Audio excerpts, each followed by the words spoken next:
Hello and welcome to this special edition of NCBA's Cattlemen to Cattlemen. I'm Kevin Ochsner. Thanks for joining us.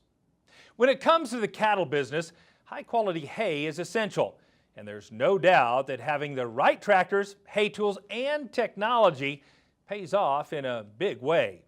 So today we're going to spend our time focused on the keys to success in making high quality hay, and we'll give you some valuable information that will help you make your next hay season even more productive. And here to share their knowledge with us are three experts from New Holland Agriculture, all of whom work in the hay and forage group. Curt Hoffman is focused on crop packaging, George Rigdon works in the area of supporting hay tools, and Jordan MIlewski is the manager for crop preparation. Welcome, gentlemen, to the show. We're sure glad you're here. Thanks. You know, there's been a lot of advances all across the agricultural industry over the last several years in terms of tools and technologies. And I'd just be curious, Jordan, what are some of those advances people need to be aware of from a cattle person perspective? From a technology standpoint, It's really been interesting during our careers. We've gone from calling cards to bag phones to flip phones to now smartphones. And technology has really made its way into every aspect of the producer's life. The hay tool hasn't been left out. Today's round balers and other products that we offer today are very technological, and those things are really there to help make life easier, just like your smartphone does for you. Curt's round baler, for example, has something called IntelliBale on it. Yeah, we're learning to get along with the tractor guys better. So the round baler talks to the tractor and actually takes over the tractor functions and helps it make a better quality bale, consistent size bale. So automation between tractor and round baler has really taken a big leap forward in the last 2 years. Yeah, you don't think sometimes of hay making as technologically advanced as planting a corn crop, but it really is. Oh, it definitely is, yeah. And so tell us this, as we talk about hay making, one of the big issues that we face is getting that hay to dry fast enough. And I know New Holland has always been leaders in that area. Tell us a little bit more about that. Well, sure. I mean, when it comes to drying your hay quickly, technology is a piece of it, but only so much as far as the weather forecast goes. When it comes to making your hay and getting it dry very, very quickly, I think the real key, goes back to the age-old technologies. The mechanical conditioning systems that New Holland pioneered back in 1964 with the first hay mine have really come a long way. Being able to cut, condition in a single pass, and today to be able to lay that swath out extremely wide behind your mower conditioner, your self-propelled windrower, is going to help keep the stomata open on those plants, help that material to dry down very rapidly, and it has a really big influence on crop quality. So once we have that windrow laid out wide, we're going to have to rely on some tedding and raking to prepare that hay to bale. Is that right, George? Absolutely, Kevin. And I think it's a real situation. A lot of producers have experienced firsthand. You turn on the news, you watch the weather, looks like you're going to have maybe 5 days of a window to get up good quality dry hay. You go out, you mow, you come back in later that evening, look at the weather forecast. That window has now shrunk to maybe 3 days. So how do you best manage that shorter window? And I think that's where tedders have really been growing in popularity to help you best manage that shorter weather window to get up good quality dry hay. And we're seeing it, I think, expand too beyond just the grass hay producer. We're seeing expansion into alfalfa producers and trying to manage that shorter window and get up good quality dry hay. Quite honestly too, there's a lot of a transition occurring too in terms of bigger tedders. So customers looking to run that tedder optimally at a slower ground speed, cover just as much in terms of the number of swaths, and still realize the maximum benefit of that tedder in their operation.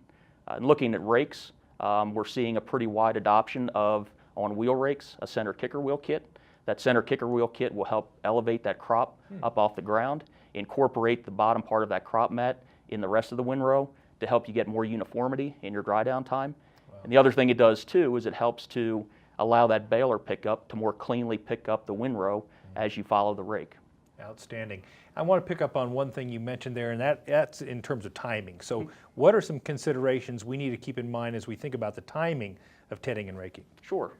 Really a tedder, to realize the full advantage and benefit of that machine, the sooner that you can get out behind the mower or the mower conditioner and start tedding, the more positive impact you'll see from the performance of that tedder.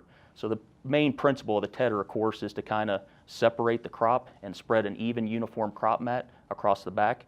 That allows for more sunlight to get penetrated. That allows for more airflow, more wind movement through the crop to help you really maximize that dry down and reduce that window in terms of drying.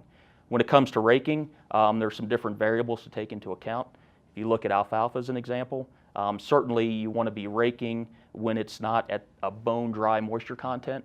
The risk you run there is the drier it gets when you're forming that windrow, the more susceptible you are to leaf loss and shatter. And of course, that's where the nutritional value is in that plant. Yeah, we're pretty sensitive to that on that alfalfa crop for sure. Yes, sir. So let's talk about another way to keep leaves in alfalfa is just to bale it wet. And you know, I've heard a lot about high moisture baling more recently. Curt, tell us more about that. Yeah, along the lines of what George was saying earlier, you know, if you get lucky and there's a 5-day window and you can make dry hay, that's awesome. If it shrinks to 3 days, that's still maybe doable, but what do you do when the weather forecast has got 40 and 50% showers in it for 5-6 days straight and you got to get that hay off? So your options are pretty limited, so one of the best things you can do is make high moisture hay. You wilt it down 10-15 points and you're good to go. It takes, you know, 6-8 hours and you can get it done. You can be in there baling that crop. You harvest more leaves because the plant obviously is wetter. It's ideal to try and make that crop between 45 and 55% moisture when you can. Outstanding. So what are some of the strategies we should consider if we want to move from baling dry hay to baling high moisture hay? I mean, one of the strategies is lay it out wide. That doesn't change. We're still trying to get the sunshine to the stomata on the alfalfa plant, get it to wilt down as fast as possible, conserve all the sugars you can, because obviously you're going to need those sugars to ferment that feed, to give it good stability when you take the plastic off of the feed and give it a longer stability. I'd like to see, you know, a 4.0 or a 4.5 on the pH, and the more sugar you can keep, the lower you can drive that pH for bunk stability. Basically, you're wanting to rake that crop in 24 hours and get it baled. Wrapping it, you certainly don't want to wait much over 2 or 3 hours after baling to get it started. You want to try and keep the core temperature of the bale down well under 140, 150 if you can.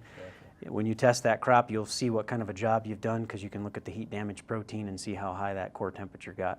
So you said we're going to bale at, what'd you say, 40 or 45% moisture? Ideal is 45 to 55 if you can, yeah. But if the weather doesn't let you get it that dry, Yeah. I mean, you can bale all the way up to 65%. You really don't want to bale it any wetter than that because when you take the plastic off, you're going to find water and sap in the bottom. The bottom part of that bale probably isn't going to be eaten as well by the cattle because there's more butyric acid in there that stinks and they don't consume that crop as well as they should. Right. But hey, if Mother Nature doesn't leave you any other option, it's still better to do that and get Right. decent quality feed out of the 90% of the bale rather than leave it there and get wet. So Curt, what would you tell our viewers in terms of why they should consider high moisture baling? Higher digestibilities. It doesn't really require as much time to get the job done as far as weather window. You harvest a higher amount of dry matter material per acre because you don't get as much leaf shatter like George and Jordan had said. Stem shatter, you don't have any of that. You're harvesting more on time also because you need a smaller weather window to get the job done. So it all works together to make a better quality product for your cattle. Now, I've heard you New Holland folks talk about Crop Saver. Tell us a little bit about that and what benefits that offers. Yep, you bet. Crop Saver's been around a long time. It's safe for any animal you feed it to, but really what it is it's a liquid you spray on the crop. It's a mixture of propionic acid and citric acid. It's there to keep molds, yeasts, and fungi from growing and keep that crop cool while it cures out, basically. And this product's being used to make dry hay, of course. You would use this Crop Saver product basically to treat hay that's, say, it's somewhere around 15 to 16% moisture, depending on the baler you're using. If you're using a small square baler, you could use it at 18 or 19. If you're making a round bale, you're going to need to use it sooner. If you're using a big square baler, you need to use it even sooner yet, so about 15. But it's good up to about 28% for moisture. And it opens up a wider weather window so that if things are not drying out as quick as you wanted and Mother Nature changes the forecast on you, you can still get out there and make good quality hay. Outstanding. Thank you so much for those insights.